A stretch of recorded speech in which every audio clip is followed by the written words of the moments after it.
You know what they say about common sense, don't you? The only problem with it, well, it's not that common. Welcome to the Sim Hanger. My name's Mark, and let's get started. And today we're going to focus on the mid-price range VR headsets, with a particular focus on the recently announced Pimax Crystal Light. And in this video I'll also be outlining why I don't think you should order this headset. Well, not just yet anyway. Does that mean I'm not excited to see the Pimax Crystal Light enter the market? On the contrary, I'm very excited. As they say, Pimax may well have hit the nail on the head with a great combination of features and price points with the Pimax Crystal. And this headset is of particular interest because it's bucking the trend that's been prevalent now for a number of years of headsets getting more and more expensive, often with features that very few of us actually want. And blow for blow, this headset looks like it's lining itself up to be the perfect replacement for your HP Reverb G2 or older headsets. And my recommendation is wait for the first reviews to come out. They're already out, you may say. Well, no they're not, because nobody actually has a Pimax Crystal Light in their hands at this time. Well, it's just a stripped down Pimax Crystal. Yes, you're right there, and that's exactly my point. I feel it would be disingenuous of me to make a recommendation without testing the product first. KLM 44 Mike, ground is just opening. Can you call ground please 121.7 feet clearance? 117, thanks, KLM 44 Mike. Glasgow Tower broadcast, ground is now open. All further calls for clearance or push and start with ground 121.7 tower end. Whilst I'm waffling away here, I thought it'd be a great opportunity for me to show you a new airport from Aerosoft. If you follow my channel, then you'll know I really enjoy those difficult airports, and this is one of the 10 most dangerous airports in the world, Lukla. If you'd like to know more, link in the notes below. Now, where was I? Oh yes, what I'm saying basically is caution is the better part of valor in this instance, in my personal opinion. It's no secret on this channel that I'm a fan of the Pimax Crystal. I don't enjoy the bulkiness or the weight of the headset, but in terms of its visuals, well, it's exceptional. I do admire Pimax as a company, and from a technical innovation point of view, well, they're one of the market leaders without question.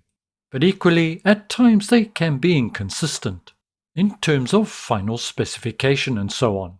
Remember the 42 pixel per degree lenses?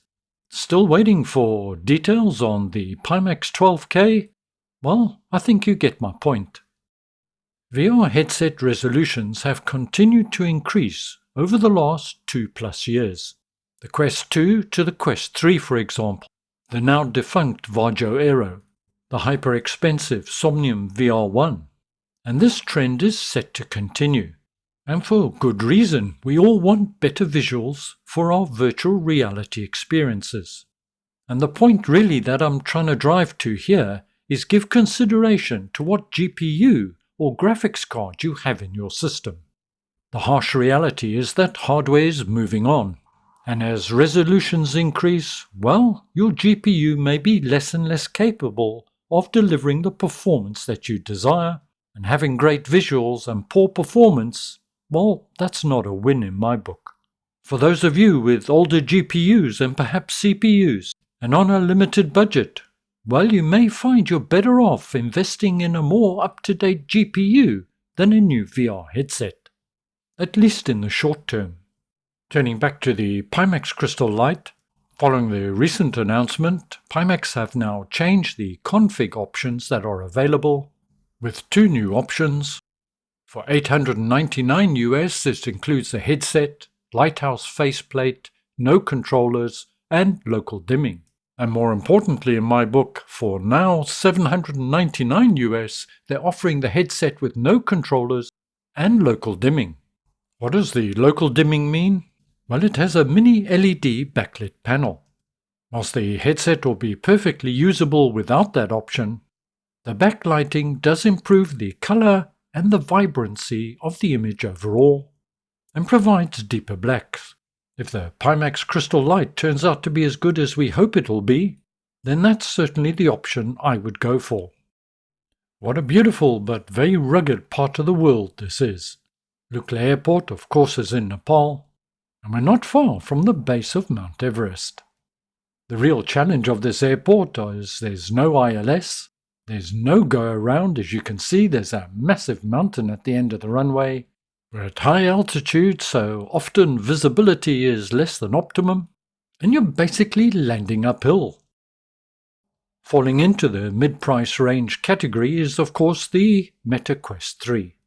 Whilst it doesn't boast the resolution of the Pimax Crystal Light, the build quality, the fact that you can just pop it on and it works, can function for standalone if that's your thing, is certainly a contender for you, but it doesn't have a display port, no direct connection to the PC, so the reality is you do need a fairly beefy GPU and at least a 9th or 10th gen CPU to get a good performance out of it, so that's certainly a limitation.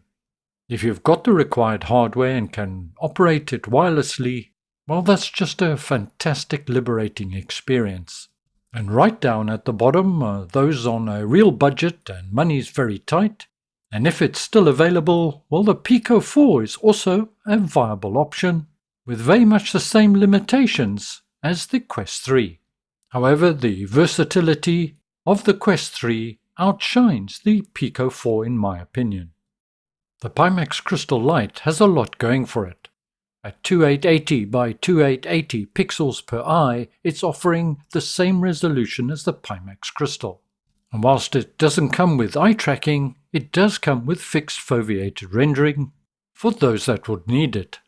But one thing that is interesting to me is the upscaling feature.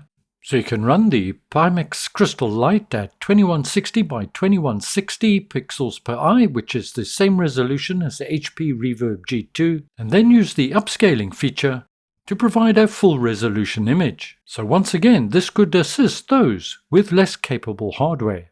Now I'm not going to run through all the features and functions of the Crystal Light. Based on the information provided by Pimax, I've already done a video on that. I'll leave links to that in the notes below if you'd like to find out more. So turning back to where this conversation started, yes, I'll be doing a review on the Pimax Crystal Light, but I'll only be doing that once I've actually got the product in my hand and I'm able to test it for you. So if you're like me and you're really interested in what Pimax will offer with their light version, then I would simply recommend and wait till the reviews come out, and of course take the opportunity to check out multiple reviews. But of course, these are purely my personal views. If you want to jump in right now, well, go for it. Just remember, it's all too easy to get caught in the hype and excitement. We've all done this with various products in the past and lived to regret it on occasions. I'm not saying Pimax is going to let us down. I'm just saying caution is the better part of valor. As always, thank you very much for joining me. Stay well, look after yourself. See you all again very soon. And ciao for now.